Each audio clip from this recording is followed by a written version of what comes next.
Holy How much did we make today? 5 million? GameStop?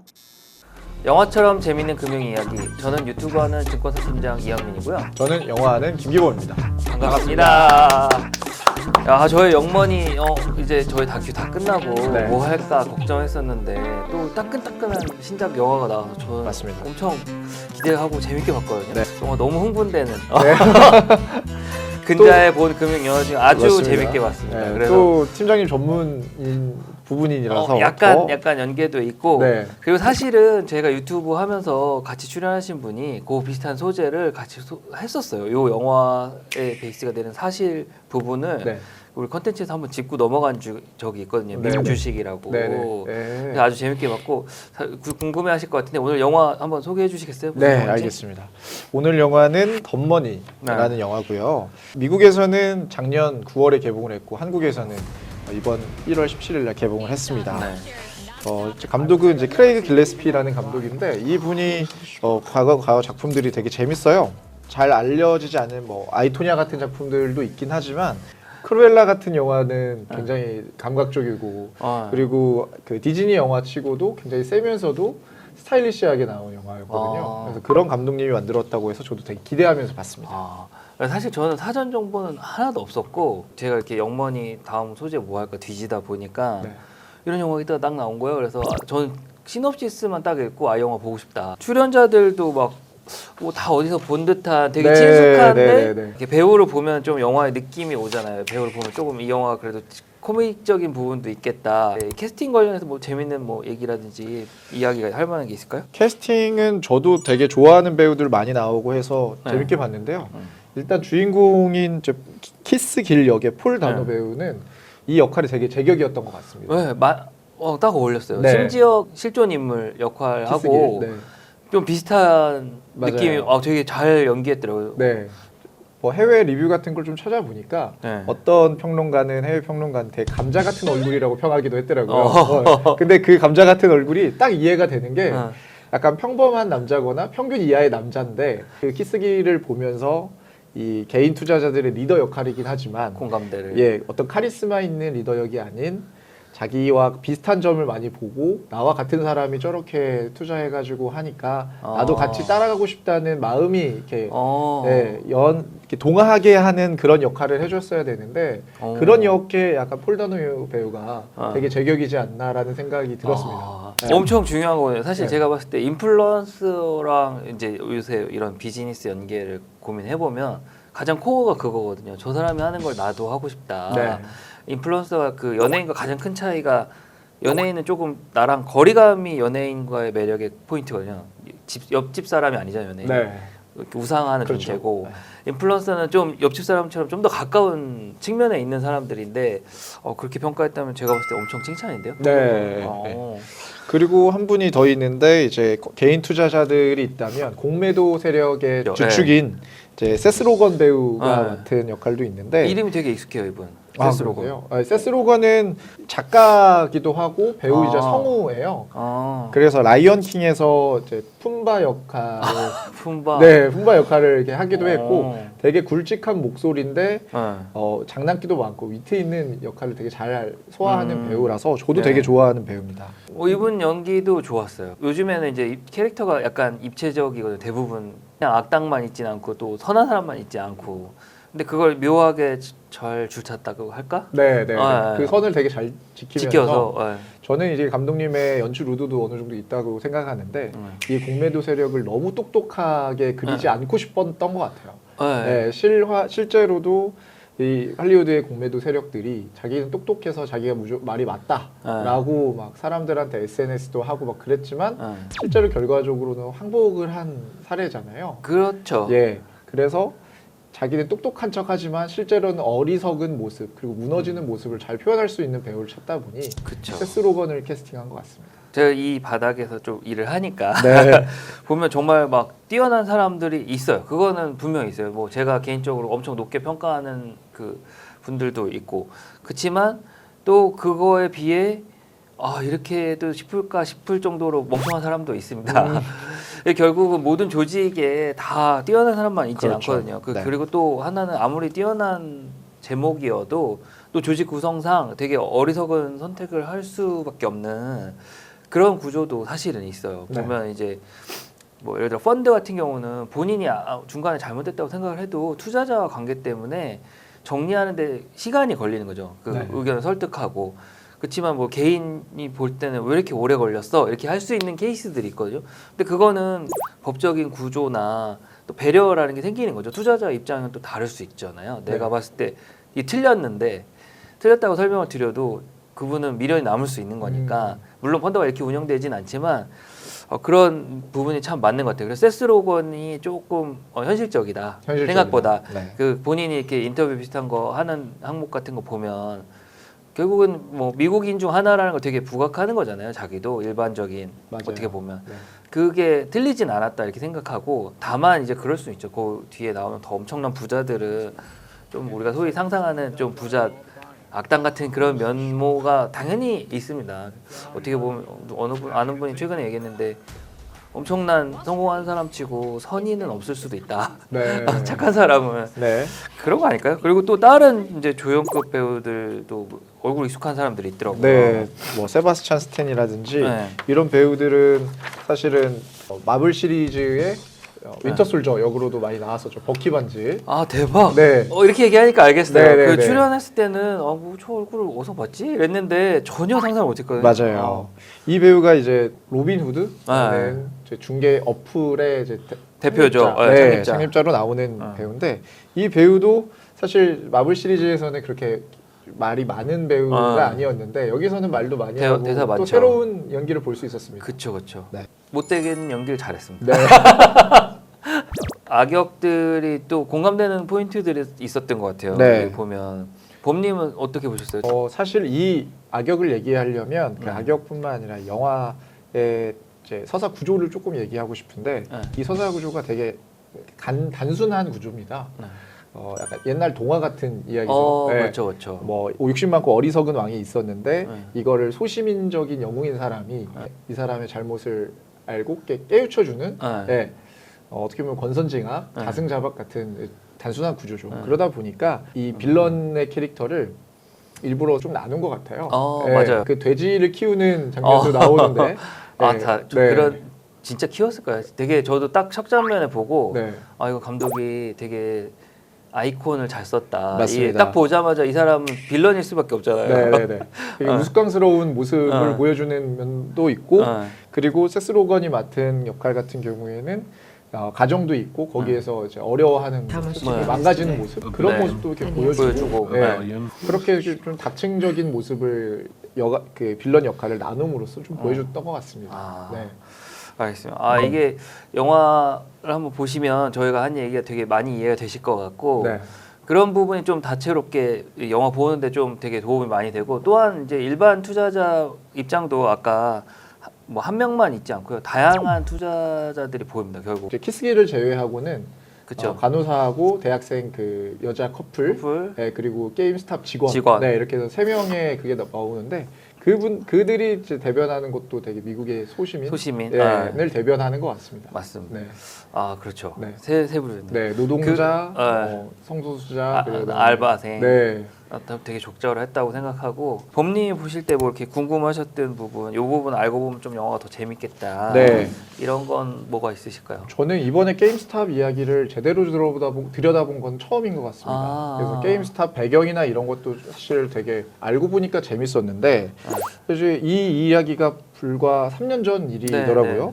이렇게 영화자 올 정도면 그때 굉장히 큰 이슈였기 때문에 나온 것 같은데 그렇죠. 그때 당시에 어떤 이슈였나요? 덤머니에서 말하는 이제 밈 주식인데요. 이게 밈 주식이라 부르는 건데 원래 밈이라는 표현은 영국의 진화 생물학자 리처드 호긴스라는 분이 1976년에 펴낸 이기적인 유전자, 한국에 많이 소개됐을 거예요. 그런 책에 나오는 말인데 유전자 방법이 아니고 모방을 통해서 뭔가 습득되는 문화 이런 표현이래요. 근데 주식 투자라는 게 원래 우리가 알고 있기로는 개인이 뭐 생각해서 투자하는 거 이것만 알았는데 SNS라든지 우리가 소통하는 방식이 늘면서 뭔가 다른 사람이 하는 걸 보고 따라하는 행동이 늘어난 거죠. 그래서 뭔가 누군가 어떤 투자를 하는 걸 보고 내가 따라서 투자하는 거를 밈 주식 이렇게 네. 하는 게 있었고 이 밈 주식이 열풍을 하게 된 게 결국은 그 영화에도 나오는데 레딧이라는 데에 네. WBS라고 그 게시판이 있습니다. 그래서 주식 투자에 관련된 서로 이야기를 나누는 그 게시판이 있는데 네. 코로나 때 미국은 한국하고 달리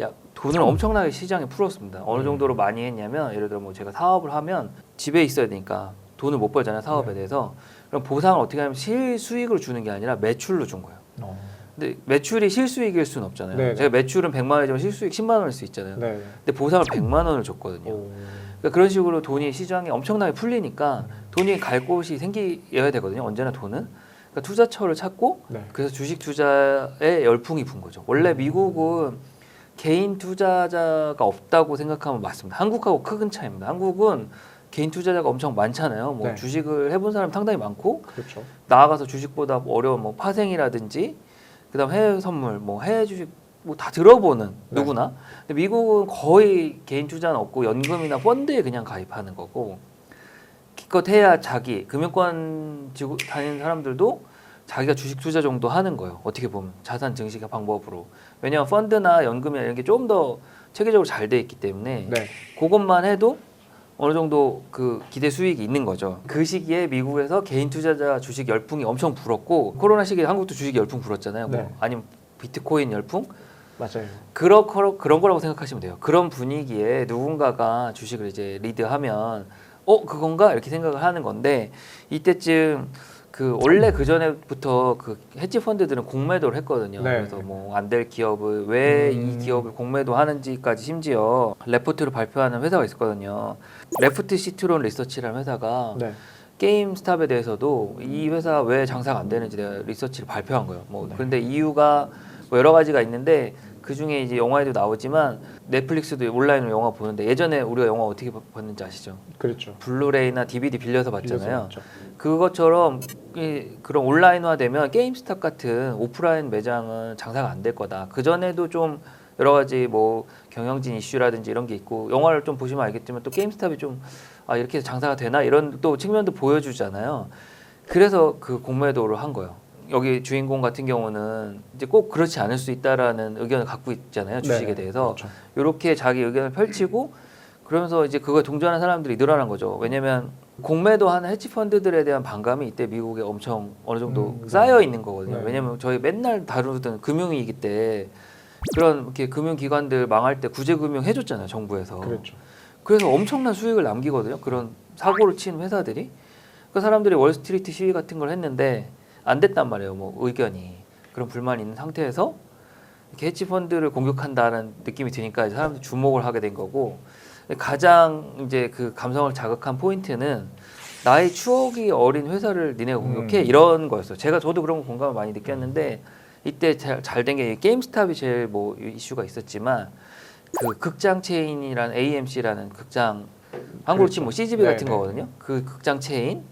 그다음 또 하나는 이제 베드 베스 앤 비욘드라고 이렇게 생활용품 파는 브랜드 소매업자가 있어요. 거기도 그런 식이 됐던 거죠. 그래서 결국은 이렇게 내 곁에 있는 가까이 있는 사업들을 망가뜨리는 게 월스트리트다 이런 감정과 섞여갖고 SNS 통해서 엄청 이게 투자가 있었다. 네. 그래서 사실 엄청난 사건이고 결국은 공매도 했던 기관이 이제 개인 투자자 결집에 의해서 실패한 거는 이제 처음인 거죠. 네. 그래서 엄청난 사건이고 그런 겁니다. 어떤 개인의 활동이 이렇게 연합하기는 어렵거든요.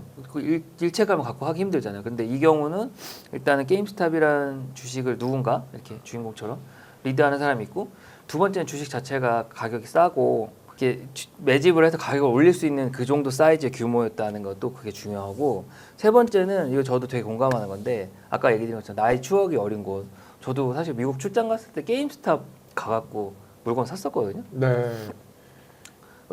저희 완전 이방인이잖아요. 어떻게 보면 미국에서. 근데 미국 전역에 있다고 하더라고요. 저녁에 있어요. 네. 그래서 한 제가 일 보는 곳에서 여유가 있어서 한 15분 걸어가면 게임스탑이 있어서 가봤거든요. 약간 뭐랄까 게임 좋아하는 사람들이 좋아하는 어떤 이렇게 아지트 같은 느낌이 있어요. 그래서 네.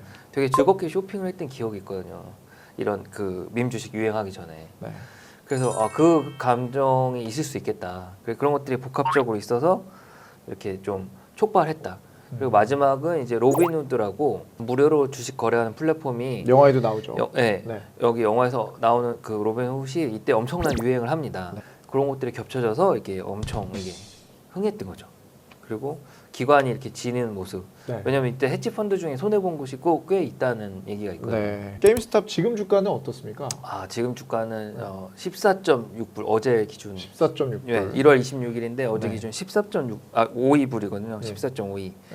그러니까 영화에 뭐 100불 때 얘기 나오잖아요. 네. 엄청 떨어지는 거죠. 그리고 결국은 게임스탑이 그렇게 구조적으로 봤을 때 돈을 엄청 많이 벌어 주가가 뭐 엄청 올라갈 주식은 아니었던 거죠. 네. 어떻게 보면. 근데 그 시기에 여러 가지가 맞물린 거고 또 주식이라는 게 결국은 이 회사의 펀더멘털을 부르는 가치도 중요하지만 수급이라고 해서 누군가 이걸 더 가치를 높게 평가해 줬을 때는 더 높은 가격이 될 수 있는 거거든요. 이때는 네. 이제 수급이 펀더멘털을 이긴 거죠. 네. 사겠다는 사람도 의지가 있으니까.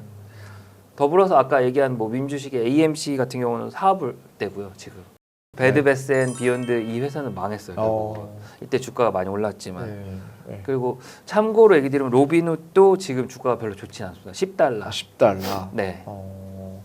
그 이후로 로빈후드가 많이 이제 쇠락의 길을 걸은 건가요? 그렇죠. 그러니까 영화에도 그 부분 좀 나오고요. 결국은 이제 로빈훗은 뭐 영화 연계된 부분을 빼고 설명드리면 이제 무료 주식 거래를 이제 장점으로 삼았던 거고 한국도 주식 무료 거래를 하죠, 당연히. 근데 이제 미국하고 좀 큰 차이점은 한국은 무료 주식을 하지만 다른 사업을 다양하게 주변 합니다. 그 주식과 연계된 다른 사업을 네. 통해서 이게 연계돼서 주식 거래 자체는 뭐 무료일 수 있으나 다른 수익원이 있고 이렇게 사업이 운영이 되는 거고 네. 이 로빈훗은 그때는 단순히 무료 주식만 한 거죠. 무료 주식 거래만. 그럼 돈을 어떻게 벌었냐 이게 중심인데 결국은 돈을 버는 방법은 이 개인들이 투자하는 돈을 가지고 주식을 살 때 거래하는 거래소에서 주식을 사는 게 아니라 시장 조성자를 경유해서 주식을 사는 거예요. 네. 이렇게 보면 될 것 같습니다. 제가 물건을 살 때 네. 코스트코 가서 직접 살 수 있죠. 예. 그렇지만 코스트코 물건을 중간에 중개해 주는 사람이 있으면 그 사람한테서 살 수 있잖아요. 그렇죠. 그런 거랑 똑같다고 생각하시면 돼요. 아. 주식을 그렇게 중개하는 사람을 통해서 사는 네. 거고 그러면 딱 머릿속에 생각이 되겠죠. 중개하는 사람이 뭘 남기겠어요? 이문을. 네.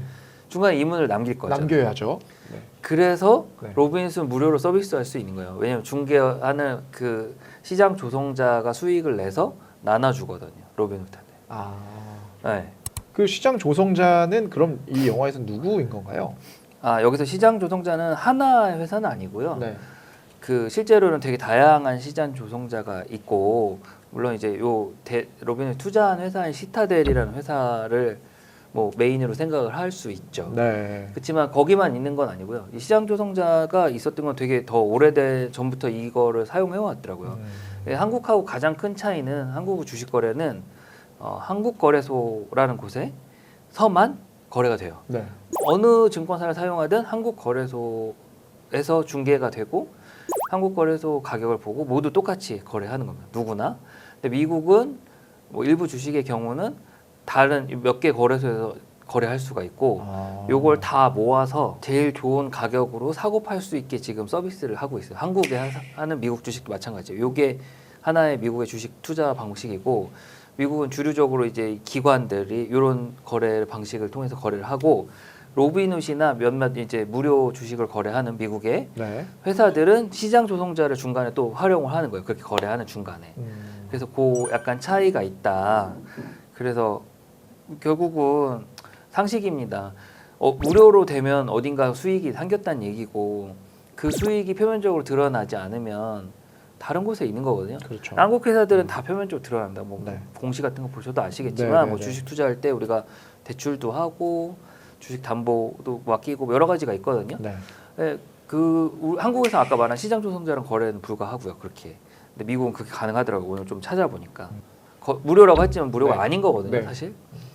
그래서 로빈훗도 그런 거 이제 처음에 공개를 하지 않다가 공개도 하고 뭐 다른 이슈도 있고 영화에 나오는 그 로빈훗도 이렇게 거래 관련해서 불편하게 하는 행위들까지 합쳐서 뭐 벌금도 맞고 결국은 조금 회사는 막 엄청 뜨는 어떤 회사 신생 뭐 테크 회사였다가 네. 조금 이제 지금은 그 정도보다 못 미치는 거죠. 그럼 로빈후드가 그 뭐 이 가운데서 중개업을 하는 것만으로 그렇게 크게 영향을 미칠 수 없을 것 같은데 정확히 어떻게 좀 뭔가 문제가 그러니까 있었던 아까 건가요? 로빈훗이 그 시장 조성자와 통해서 거래하게 한다 이렇게 얘기 드렸잖아요. 네. 결국 이렇게 주식을 거래할 수 있게 하는 중개회사 역할들은 쉽게 투자자가 거래하게 해주는 게 주요 역할이에요. 네. 예를 들어 뭐 내가 무슨 주식을 사고 싶다 그러면 HTS나 MTS에서 주식 가격도 보고 주문 내면 바로 거래가 되게. 네. 로빈훗도 이건 동일하고요. 다만 차이는 한국은 이제 거래소 통해서 거래되는 건데 이제 시장 조성자한테 주문이 가잖아요. 그럼 시장 조성자는 쉽게 설명하면 이렇게 만들 수 있습니다. 그 투자자가 살 때 조금 더 비싸게 주식을 네. 주식이 그냥 이해하기 쉽게 일반적으로 거래소에서는 900원에 살 수 있는데 시장 조성자를 통해서 하면은 1,000원에 살 수 있는 거예요. 네. 네. 그리고 제가 주식을 뭐 2,000원에 팔고 싶은데 예. 시장 조성자한테 팔 때는 1,900원에 팔릴 수 있는 거죠. 네, 네, 네. 그러니까 아까 코스트코 생각해 보면 코스트코 원가로 떼와서 중개업자가 팔 때는 마진이 좀 붙을 거잖아요. 예. 내가 조금 더 비싸게 사지만 뭐 다른 뭐 편의나 이유로 그 사람들 쓰는 거잖아요. 네.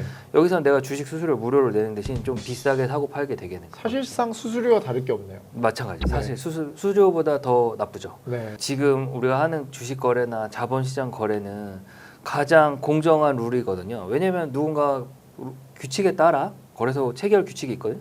규칙에 따라 공정하게 거래하는 거에 최대한 포커스가 맞춰져 있어요. 그래서 고빈도 매매를 해서 불공정하게 거래했다, 뭐 선취매를 해서 불공정하게 거래했다 이런 걸 우리가 규제하는 거거든요. 가장 공정한 경쟁을 유도하는 거거든요. 네. 근데 그거에 약간은 어긋나는 게 아닌가 의구심이 드는. 그렇지만 지금 미국 법상에서는 아직 허용되는 거고 네. 그런 시장 조성업자가 제시할 수 있는 최적의 가격이면 된다 이렇게 되어 있기 때문에 불법은 아닙니다. 다만 시장 조성자가 다 나쁜 것만은 아니고요. 시장 조성자가 시장에는 꼭 필요한 이유가 있긴 해요. 네. 뭐냐면 우리가 특정 물건을 사고 팔고 할 때 파는 사람도 있고 사는 사람도 있어야 되잖아요. 네. 그게 계속 있어야 사고 팔고가 일어나죠. 네. 이해하기 쉽게 당근을 제가 무슨 물건 사고 싶은데 파는 사람 없으면 못 사잖아요. 그렇죠. 그리고 내가 당근에 팔고 싶은데 사주는 사람이 없으면 그런 게 네. 거래에 어려운 거잖아요. 언제든지 사거나 팔고 수 있게 거래의 기반을 받쳐주는 게 시장 조성자예요. 그러니까 그들의 역할이 엄청나게 중요한 건 맞지만 네.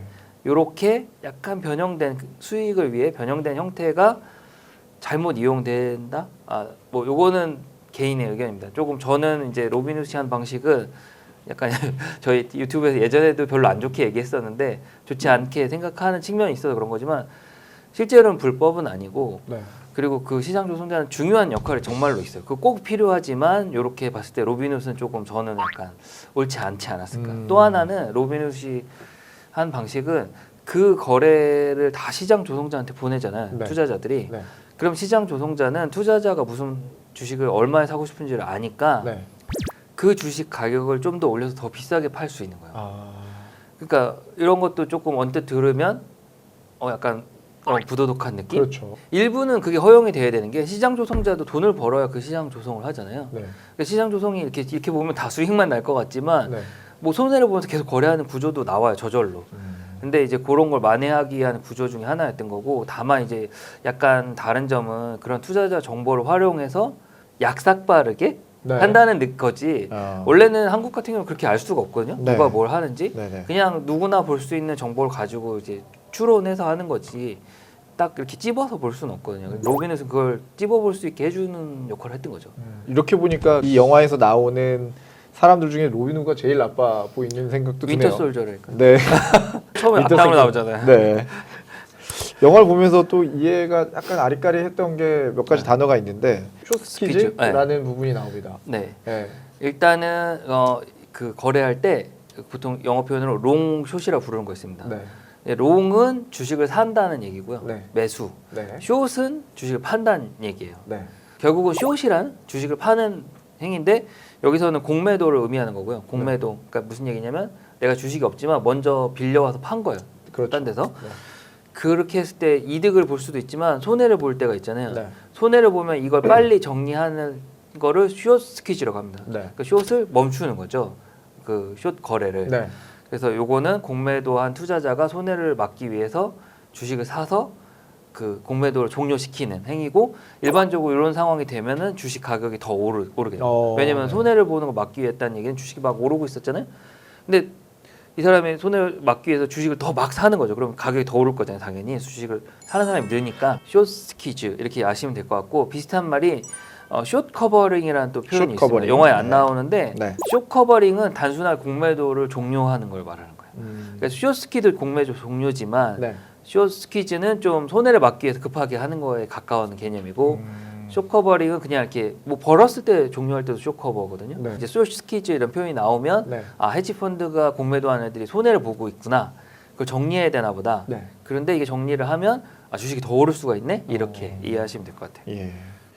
그래서 어쨌든 이제 개인 투자자들이 공매도 세력을 네. 이겼던 거의 최초의 사례를 가지고 영화가 만들어진 건데, 그렇죠. 예, 이후에도 뭐 비슷한 상황이 좀 발생한 게 있나요?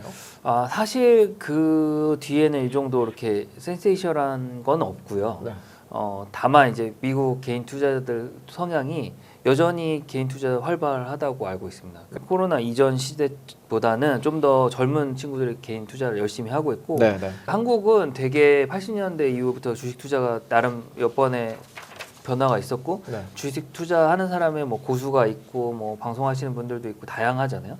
그래서 그 옛날 히스토리에 따라온 투자 방식이 되게 익숙하고 네.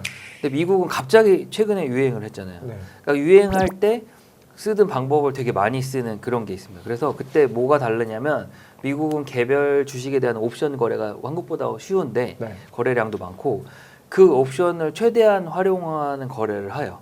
그러니까 예를 들면 조금 뭐 이것도 전에 다른 제 컨텐츠에서 했던 건데 주식을 사고 이해하기 쉽게 일정 가격이 오르면 이 주식을 판 거 같은 효과가 생기는 옵션을 거래하는 거예요. 네. 그러면 이 사람 입장에서는 요 사이에 수익이 어느 정도 개런티 될 수 있는 네. 이런 거래를 개인이 하는 거예요. 네. 이런 거 생각을 해서 네. 이런 정보를 그런 커뮤니티 통해서 나눠 갖고 그래서 개인들이 개별 주식 옵션이라는 그 좀 더 레버리지를 사용하고 파생화된 상품을 적절히 활용해서 하는 게 미국의 되게 유행이고 조금 더 그게 변형 형태가 생겨서 한국이 한때 코스피 옵션 막 로또처럼 한국 개인들이 많이 했었거든요. 그렇죠.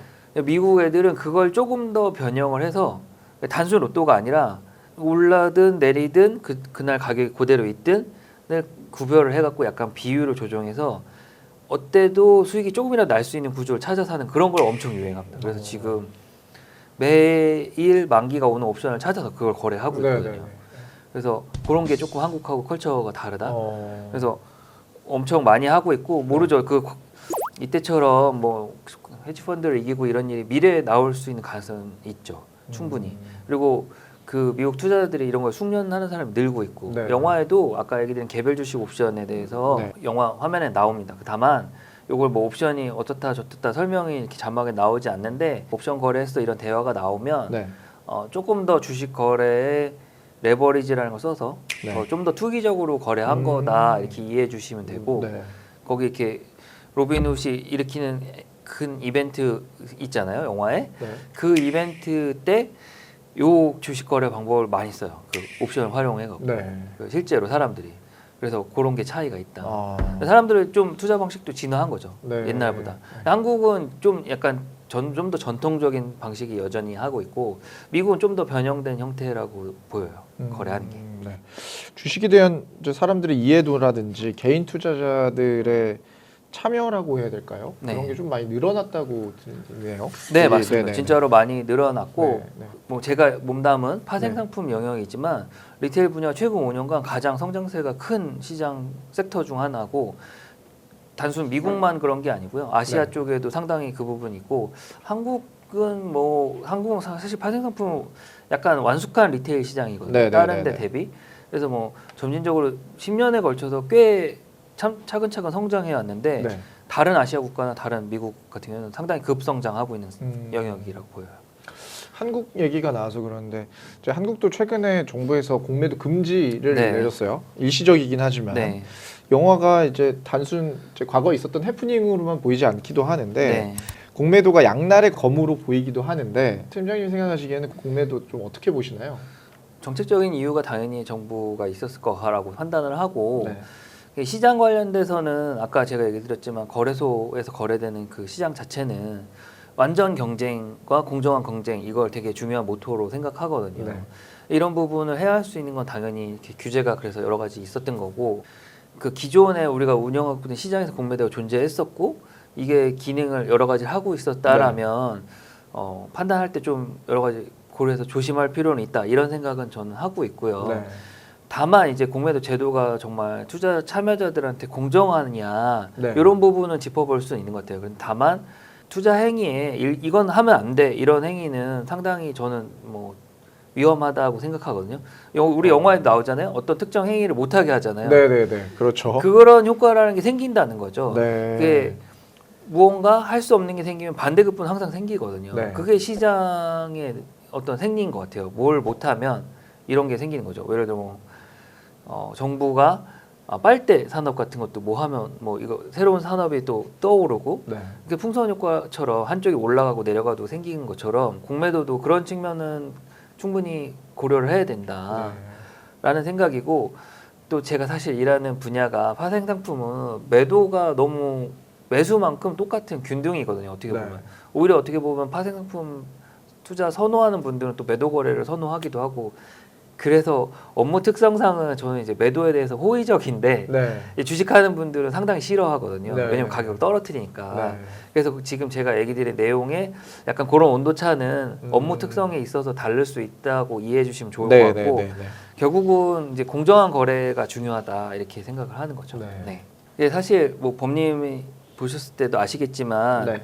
이 영화를 보면은 이렇게 공매도 세력하고 개인 투자자 이렇게 두 측면이 나오는데 실제 이 사건들에는 우리가 그 전에 다뤘던 빅쇼트의 주인공 마이클 버리도 연계되어 있고 우리 모두 다 아는 앨런 머스크도 사실 조금 연계되어 있었거든요. 네. 일부러 영화에서 배제한 것 같은 거죠? 네, 사실은 이 구도가 그러니까 개인 투자자들 세력과 그 다음에 공매도 세력 간의 구도를 그리려다 보니 좀 압축적으로 그리기 위해서 그 외부적에 있는 일론 머스크의 뭐 트윗이라든지 그리고 마이클 버리의 이런 투자라든지 그러니까 그 제3의 세력에 대해서는 좀 의도적으로 배제한 면이 있는 것 같습니다. 네. 마이클 버리가 이거 통해서 돈을 엄청 1,300억이가 벌었다고 하더라고요. 네. 근데 참고로 마이클 버리가 다 벌진 않았던 것 같더라고요. 다른 거 최근에 뭐 딴 거 주장한 거 보니까 실패할 때도 있는데 그래도 1,300억 대단하네.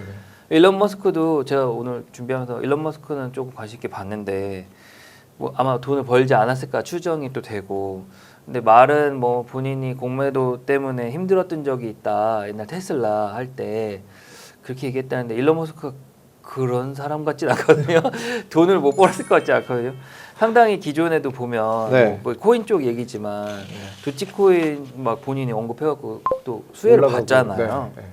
그러니까 이럴 때도 이런 거 이런 돈의 흐름을 잘 냄새를 맡는다 이런 느낌이네요. 재주 있네요.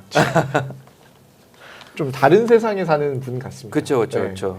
미디어에서도 엄청 많이 노출이 되고 연일 화제이긴 하지만 좀 영화 속에 있는 인물인 것 같기도 하고 그런 분이더라고요. 그래서 오늘 이렇게 덤머니, 영머니랑 참 이름 비슷하죠. 덤머니에 대해서 이렇게 살펴봤고 제가 그 얘기를 안 했네요. 덤머니 뜻은 미국에서 개인 투자자를 비하하는 표현이랍니다. 한국은 비슷한 표현은 개미라고 돼 있는데 어학사전에 개미 투자자는 비하 내용은 없고요.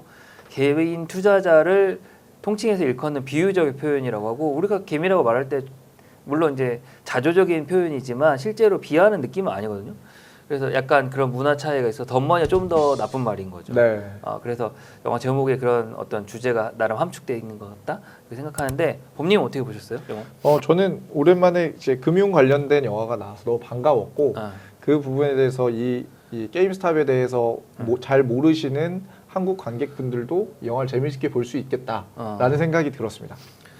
저는 어떻게 봤냐면 사실 간만에 엄청 재미있게 봤거든요. 실제로 저 뭐 게임스탑에 대해서 관심이 있었는데 또 이렇게 나오고 하니까 너무 재밌게 봤고 오늘 컨텐츠 준비하면서 혹시나 시청하시는 분들이 볼 때 더 영화를 즐길 수 있는 내용 위주로 영화에 관련된 내용은 최대한 배제를 하였고요.